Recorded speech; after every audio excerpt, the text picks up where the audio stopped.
Pernah nggak sih kepikiran ada sebuah perang gede banget dengan tingkat kehancuran yang super masif, tapi dari awal tuh emang sama sekali nggak niat buat ngegulingin musuhnya?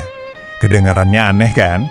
Nah, di pembahasan kita kali ini, kita bakal bongkar habis operasi militer raksasa Epic Fury dan Roaring Lion di tahun 2026. Realitas strategi di balik operasi ini bener-bener luar biasa. Dan mungkin bakal ngerubah cara pandang Anda soal gimana perang modern itu sebenarnya dijalankan. Anda mungkin mikir, kalau udah ngerahin kekuatan militer segede itu pasti tujuannya buat ganti rejim kan? Nyatanya enggak. Meskipun Amerika Serikat dan Israel nurunin daya tembak yang belum pernah ada presidennya, tujuan utama mereka ternyata bukan buat ngeruntuhin pemerintah Iran secara langsung. Kenapa? Ya karena sejarah udah ngebuktiin, kekuatan udara doang tuh jarang banget bisa nundangin rejim yang aparat keamanannya masih utuh. Ditambah lagi secara politis, gak ada satupun yang mau ngelakuin pendudukan darat besar-besaran.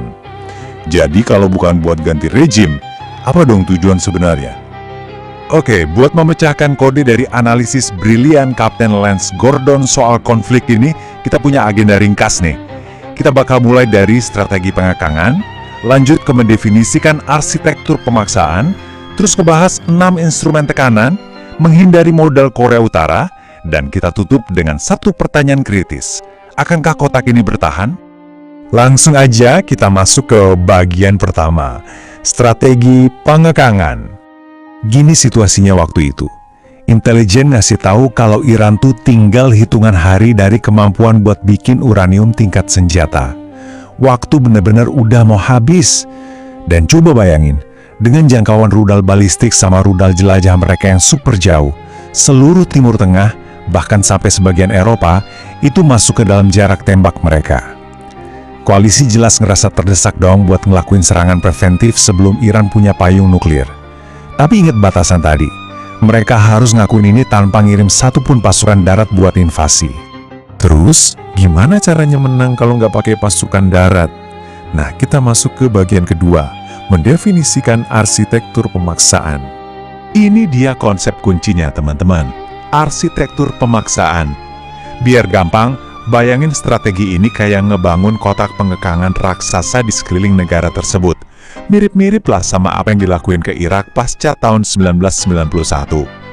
Daripada nginvasi, tujuannya adalah ngikis kemampuan militer mereka sedikit demi sedikit sambil nyekik ekonominya secara sistematis. Kombinasi ini nyiptain daya ungkit atau leverage. Jadi ada semacam rantai tak kasat mata yang ikat setiap pergerakan musuh. Dan kerennya, koalisi nggak perlu ngirim satupun prajurit buat menduduki wilayah mereka. Seperti yang dibilang sama Kapten Lance Gordon, dan ini kutipan yang bagus banget, operasi ini tuh paling pas dipahami sebagai pembangunan arsitektur pemaksaan, bukan satu pukulan mematikan. Jadi ini bukan soal ngasih satu pukulan KO telak di ring tinju ya, tapi lebih ke gimana caranya ngebangun sangkar besi perlahan-lahan di sekeliling lawan. Nah, pertanyaannya, dari mana aja dinding sangkar ini dibuat? Kita masuk ke bagian ketiga, 6 instrumen tekanan. Gordon merinci ada 6 instrumen tekanan spesifik yang dijalankan bareng-bareng sama koalisi. Keenam hal inilah yang secara kolektif bikin ruang gerak Iran makin sempit dan pelan-pelan maksa mereka masuk ke dalam kotak pengekangan tadi. Yuk kita bedah satu-satu biar kelihatan gimana semua elemen ini saling ngunci.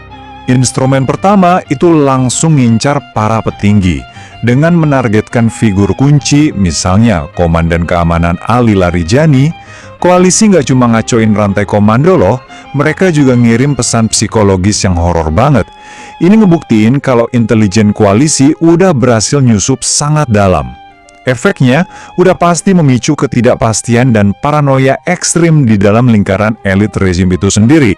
Lanjut ke instrumen kedua, menghantam tulang punggung militer mereka.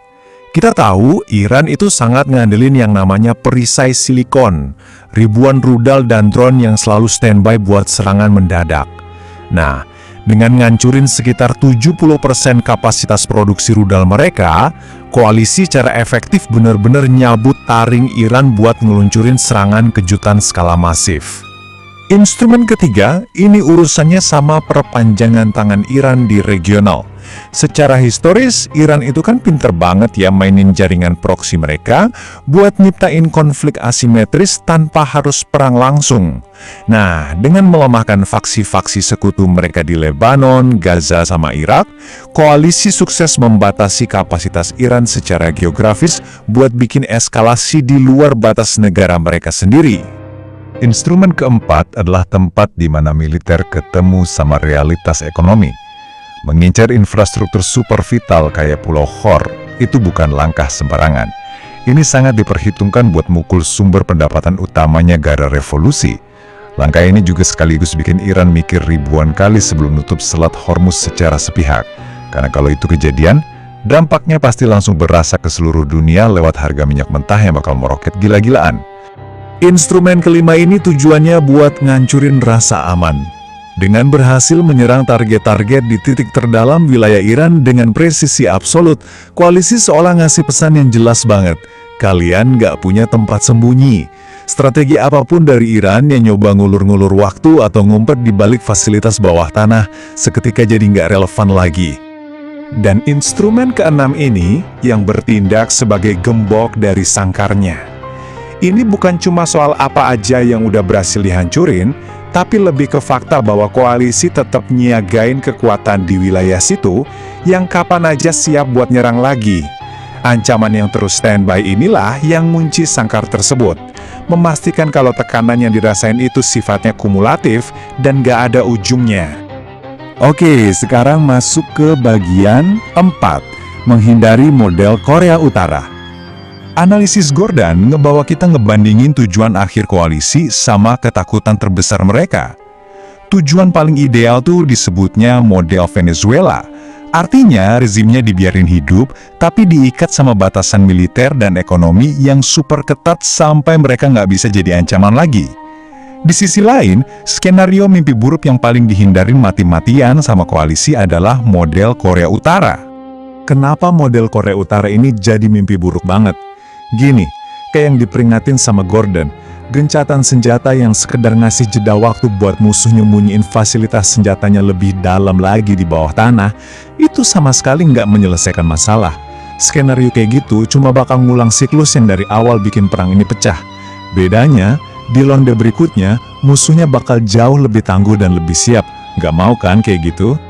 Terakhir, bagian kelima. Akankah kotak ini bertahan?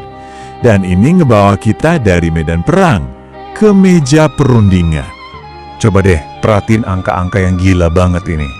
Dari sekitar 600-an rudal di konflik tahun 2025, angkanya meledak jadi lebih dari 2.400 rudal di tahun 2026. Jumlah tembakan drone juga naik sampai 5 kali lipat. Dan yang paling bikin geleng-geleng kepala, biaya operasional harian buat Amerika Serikat nembus angka hampir $2 miliar setiap harinya. Kelelahan secara material dan ekonomi yang benar-benar ekstrem inilah yang pada akhirnya maksa kedua belah pihak menerima realitas baru, yaitu gencatan senjata. Sebagai penutup dari sesi penjelasan kita hari ini, ada satu pemikiran provokatif yang pengen saya tinggalin buat Anda. Keberhasilan nyata dari operasi militer yang nelan biaya miliaran dolar ini tuh nggak diukur pas tembakan terakhir berbunyi, tapi justru dilihat dari apa yang terjadi bertahun-tahun setelahnya. Akankah Amerika Serikat dan koalisinya mampu terus mempertahankan daya ungkit dari kotak pengekangan ini? Atau akankah dinding sangkar ini perlahan-lahan mulai retak? Terima kasih udah ngikutin pembahasan kita. Teruslah kritis dan sampai jumpa di analisis berikutnya.